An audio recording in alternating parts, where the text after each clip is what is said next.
jump onto Rebecca's page to check her out, because you'll be mesmerized.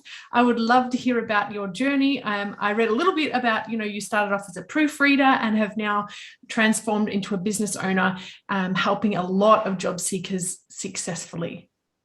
Yeah, thanks very much for those kind words about my profile.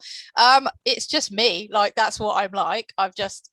That would be one of my biggest tips, to be honest, with your profile or anything. It's be yourself. Like, don't try and be someone else. I'm not got like some weird online persona and then you meet me in real life and I'm totally different. I've met a lot of people at networking events and they're like, yeah, you're exactly the same person I expected you to be.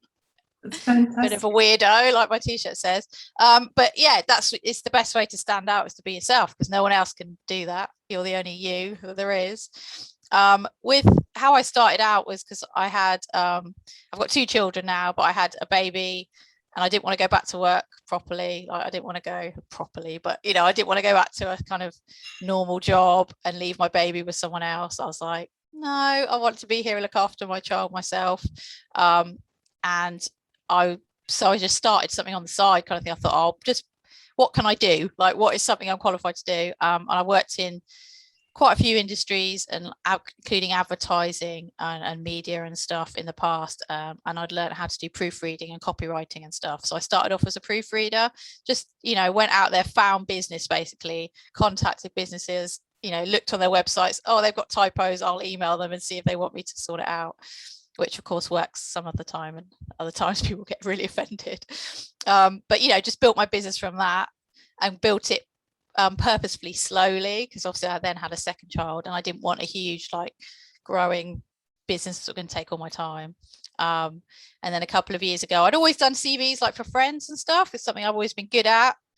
But then a couple of years ago, someone on LinkedIn asked me to do their CV. And it was an American, in fact, and I kind of charged him, I don't know, some nominal amount, and he was like, he got it back and he was like, why have you charged me so little for this? This is really, really good. And it kind of just kick-started my kind of okay, maybe I can make some money out of writing CVs. I hadn't really thought of it, it was a skill I had that I hadn't really considered as a thing. So it gradually grew from there. In the last couple of years, I've just focused mostly on CVs. Obviously, I still do copywriting and proofreading a bit, but fantastic. That's really mostly really CVs now. Yeah, awesome. And so you mentioned that the guy in the US, it was really, really good, which is fantastic considering, I guess, you're UK based, and correct me if I'm wrong. Yes, I absolutely am. Yeah. So what makes a good CV in your opinion? And of course, obviously being both of us in the same industry, and I'm across the entire side of the world, I guess, or the globe originally, compared to you, but I'm sure that there's some synergies no matter where you are. So what, in your opinion, would you think makes a good CV? I think one of the most important things is it's really easy to read and clear. I think a lot of people get bogged down in detail, and they get very scared to take things off. So they may have had quite a long career, they've got a lot of experience, a lot of skills, and it's finding that way to kind of condense that down in a really succinct way that showcases the best part of you, the best things you've done, the main skills you've got that are aiming at whatever job it is you're aiming it at. So you're going to have to change it for each job application to an extent, but don't waffle on for 6 pages of every single thing you've ever done. I find engineers are the absolute worst at doing that, bless them, because they're so detail orientated a lot of the time. They find it really hard to take a step back and take information out, which is obviously when you hire someone like a CV writer to do it for you, because they can be more objective. But the best thing is you want someone to be able to look at your CV and at a glance see exactly what you do and what your main skills and experience are. Yeah. If it's going to take them a while to kind of oh, how many years, and just if it's going to be like a treasure hunt to find your skills, that's not going to be good enough, is it? It needs to be really clear, and nothing. I don't kind of work on fancy CVs. I don't do fancy flash colorful ones full of photos and graphics and stuff. I'm all about the content, because I think that's what should be shining through, not absolutely. if you've got some fancy border or whatever. No, I agree, and I know with my clients, I'm always getting them to showcase their unique selling proposition. So, what quantifiable metrics have you got within your past organizations that the reader or the end user of the document will be able to pick and choose how they think that you would be able to propel their company forward. Yeah, exactly that. That's exactly it. You need to think about the impact you've had and how you can get that across, and like, what do you bring to a role that someone else can't bring? Because if it just reads like, any, I don't know, if it's a marketing director or something, if it just like their profile to start with, if it just reads like any marketing director's profile, then that's no good. It needs to be something that's individual to you that makes you stand out. Absolutely. So sometimes that's hard, isn't it, for people to think about, like, what is that thing that makes me like, why am I better at this role than someone else? That's probably where we come in a bit to help people dig a bit deeper to work that bit out. But talking to colleagues, previous managers, whatever, other people that know you, that can really help you get to that kind of point and understand what it is you need to get across. No, you're totally right. And I think, from our perspective, quite often you meet the client on a Zoom call or a meet and greet call, or, initial, maybe once or twice before you actually start writing. And to be able to, you need the client to be able to do a little bit of homework or some background information to get some figures to be able to help you make sure that document's ready for that specific application. Yeah, definitely. And I think it's useful for people to realize as well, when they're working and going, even if you're not looking for a role, like, think about the impact you're having, think about things that you're achieving, and keep note of them, because it's so often like you suddenly come to a point where you need to CV and you want to change jobs, and then you realize you can't remember a lot of the things you did like a year ago or whatever, a few years ago. And it's really a useful thing to keep a track of that stuff, because it's quite hard to go back and find out the information sometimes. Definitely. It's like a little brag basket, or a little, a notepad with all of your.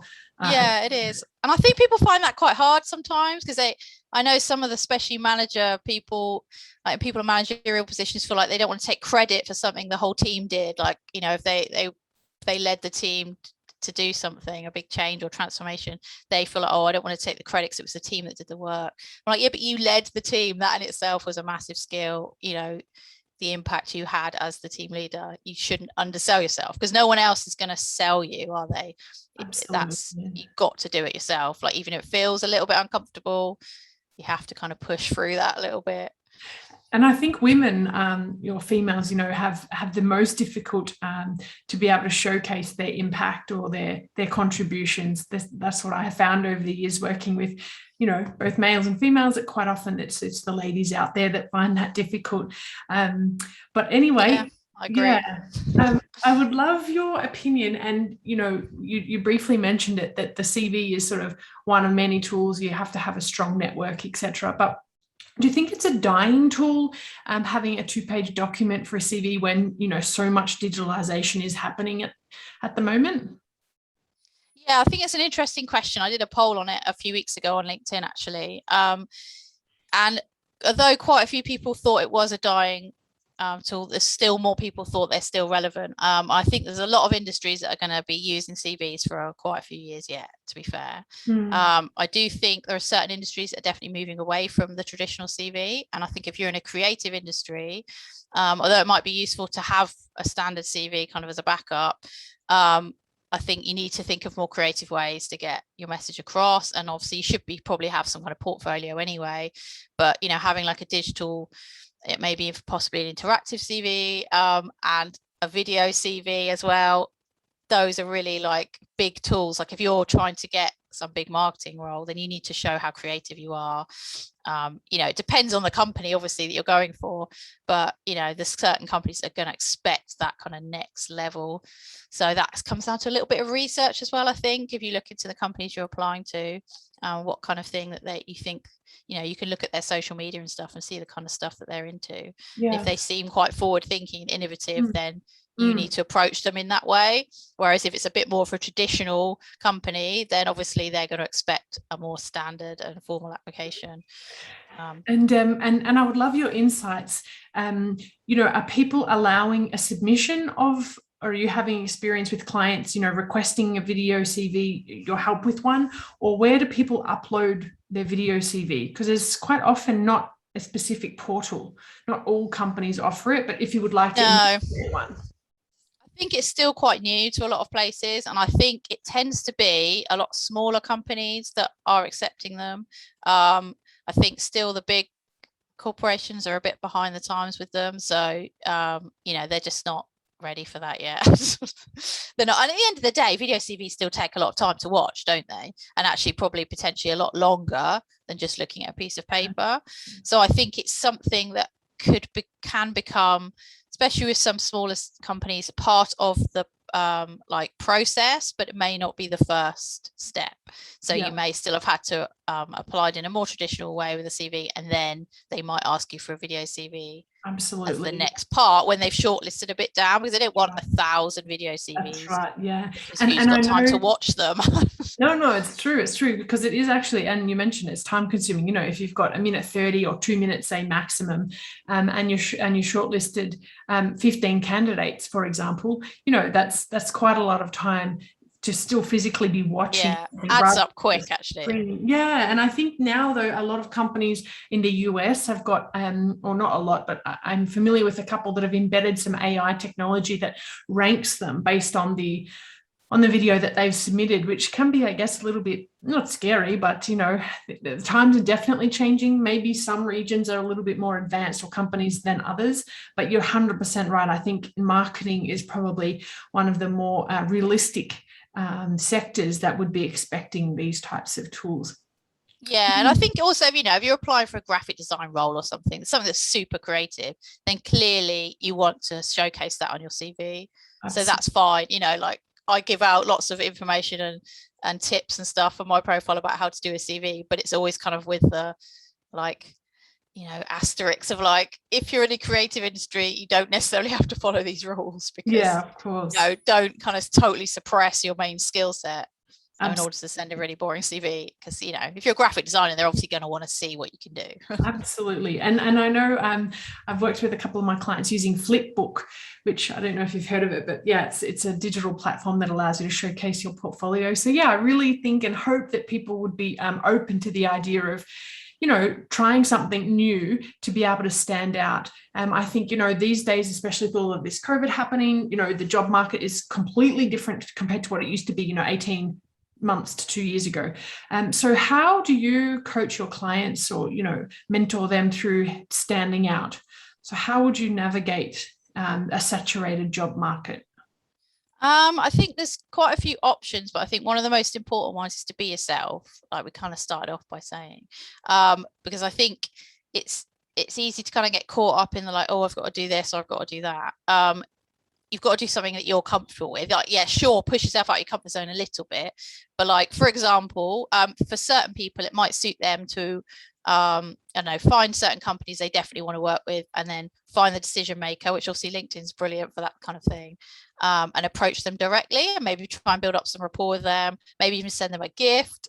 A friend of mine said that someone once sent somebody like an arm, like not a real one, obviously, from a dummy's arm, in the post, with a little note saying, I'd give my right arm to work for this company, and which was crazy, but obviously it made them stand out and it got them an interview and stuff. So that's kind of a little bit of an extreme example, but it's that kind of, if you're that kind of person that can carry that stuff off, and you can get, you think you could send a gift to someone, or you could approach them, and I don't know, you might find you've got a common interest with the director of the company or something. You're both, I don't know, collectors of classic cars. I don't know, that's what whatever, some kind of commonality, then that's quite a good way to build rapport, and you might just be able to get a foot in the door that way. LinkedIn could be quite good for that, but like I said, you do have to do something you're comfortable with. I mean, LinkedIn could be brilliant for that. Obviously, you can have your profile all set up, and your tagline, written in a way that's going to draw people to you. You can have a cover story on there now, which is like a 30-second intro thing. And obviously the way you interact with other people on there. So if you're commenting, I advise people to spend a lot of time commenting on other people's stuff, especially if they haven't built much of a network yet. Because if you just start posting, no one's going to see it really. The algorithm's not going to really like you because, you know, you've not done much before, but you spend time commenting on other people's things, especially people that are already getting a lot of interaction. That's a good way to get noticed, I think. But if you're being yourself, then that's easy. And also you can showcase things that you're really knowledgeable about. So, you know, find something that's relevant of your industry, like it might be a LinkedIn news story or something. You know, leave some like quite a decent sized comment, you know, giving really good value. Then that's a really good way to stand out and get people to kind of notice you, especially if you're doing that really consistently. Absolutely. Yeah, I think, you know, you hit the nail on the head there, consistency, because, you know, a lot of job seekers want a job now or like yesterday.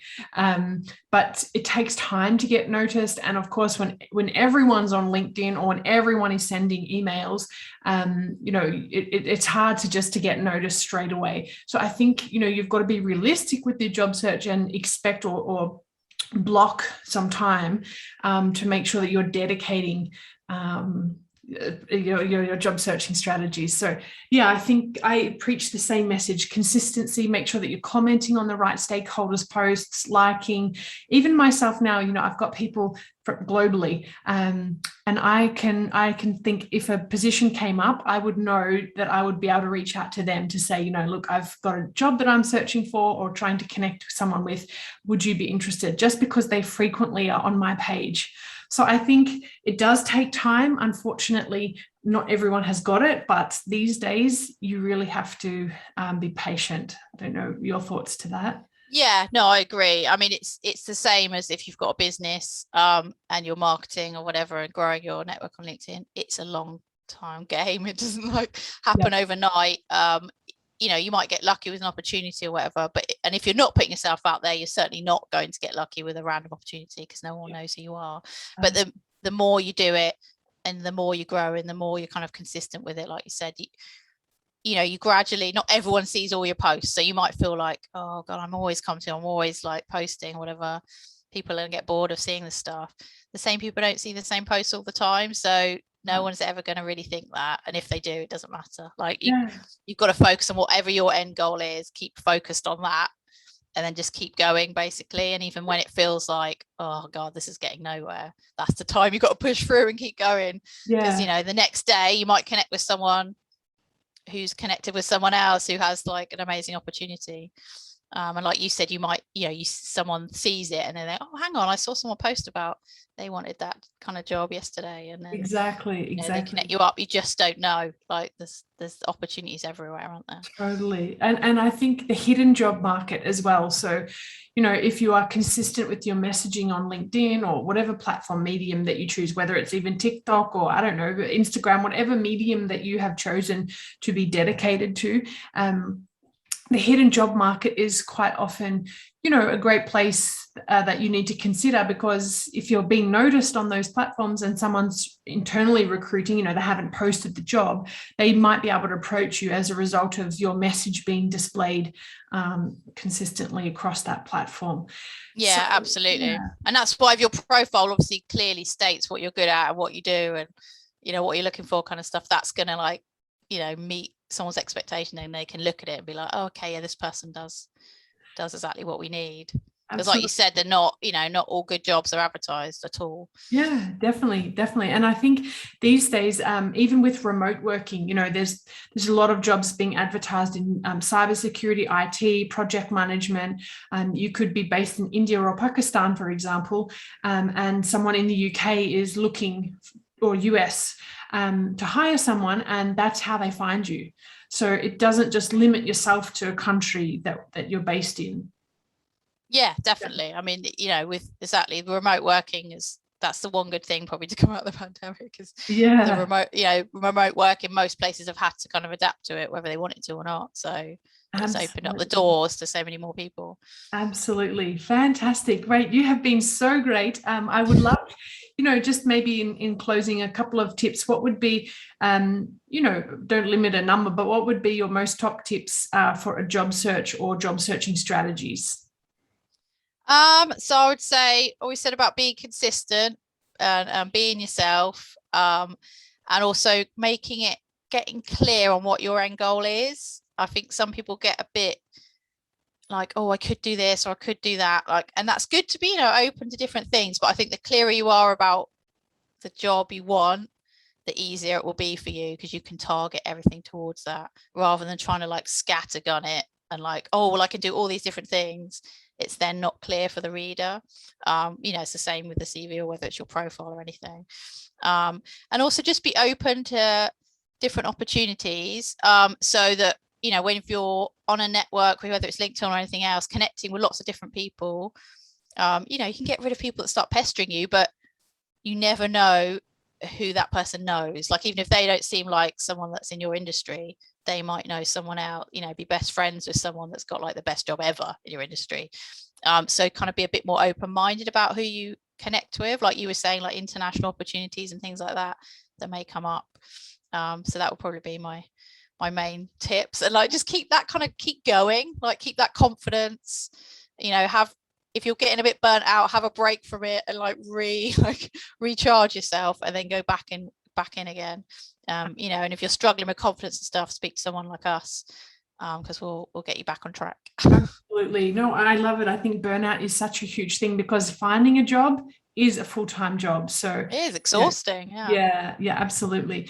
Great. You have been fantastic. Thank you so much. How can my audience reach out to you, and if any services that you offer, please let us know. Well, LinkedIn's the best place to find me, because that's where I'm always hanging out, to be fair. So if you just find me, there's not many Rebecca Pays, luckily, and there's a picture of me with an ice cream on my page. And yeah, just contact me on there. Anyone can DM me, because I've got an open profile. So perfect. That's the best way, really. I'll put your link down near, down below, so people can connect with you. And my last question: how did the ice cream come about into your personal brand? Good question. It's when I started on LinkedIn. I didn't know. Well, I just started like everyone, just small, didn't know what I was doing. And it was summer, and I started posting a few like selfies of me with ice creams, because I was eating a lot of ice cream that summer for the kids. And I just kind of started to get known for these ice cream selfies. I don't know why, it just became a thing. And it kind of found me, and it was like, well, this has become a thing now. I started getting tagged in posts about ice cream and stuff, and I was like, guess this is my brand now, so I'll just roll with it. I love it. Now that is personal branding to a T.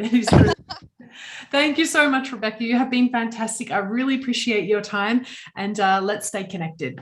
Yeah, definitely. Thanks, Trish. Because I know some of the specialty manager people, like people in managerial positions, feel like they don't want to take credit for something the whole team did. Like, if they led the team to do something, a big change or transformation, they feel like, oh, I don't want to take the credit because it was the team that did the work. I'm like, yeah, but you led the team. That in itself was a massive skill. The impact you had as the team leader. You shouldn't undersell yourself, because no one else is going to sell you, are they? You've got to do it yourself. Like, even if it feels a little bit uncomfortable, you have to kind of push through that a little bit. Maybe in closing, a couple of tips. What would be, don't limit a number, but what would be your most top tips for a job search or job searching strategies? So I would say, always said about being consistent and being yourself, and also getting clear on what your end goal is. I think some people get a bit like, oh, I could do this or I could do that, like, and that's good to be, open to different things, but I think the clearer you are about the job you want, the easier it will be for you, because you can target everything towards that,